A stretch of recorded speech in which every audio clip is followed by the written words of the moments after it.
Subject కి ఒక teacher ఉంటారు, అన్ని సబ్జెక్టులు నన్ను చదవమంటారు. ఇంత చిన్న బుర్రలో అన్ని ఎలా నింపాలి?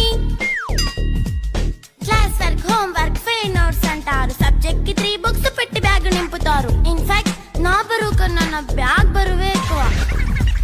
క్వశ్చన్లు, ఆన్సర్లు, సర్ప్రైజ్ టెస్టులు తమ్మి దాటుకొని మళ్ళీ స్కూల్ వ్యాన్ ఎక్కేసి అమ్మయ్య ఇక ఇంటికి వచ్చేసామనుకుంటే మార్క్స్ తక్కువ వస్తే చెయ్యాలి అసైన్మెంట్. రిపోర్ట్ కార్డ్ చూపిస్తే ఇంట్లో ఉన్న పనిష్మెంట్. హోమ్ వర్క్ చేయమంటూ మమ్మీ చంపుతుంటుంది. ట్యూషన్ టైం అయిందని డాడీ తరుముతుంటాడు. డాన్స్ క్లాస్ కి వెళ్ళమని తాతయ్య తిడతాడు. స్నాక్స్ తిని వెళ్ళమని నాన్నమ్మ ఆపుతుంది. ఇక అన్నీ అయిపోయాక కాసేపు టీవీ చూద్దామంటే మమ్మీ ఎంట్రీ ఇచ్చింది. బెడ్ ఎక్కమంది. చిన్న నాప్ తీసేలోపు తెల్లారిపోయింది.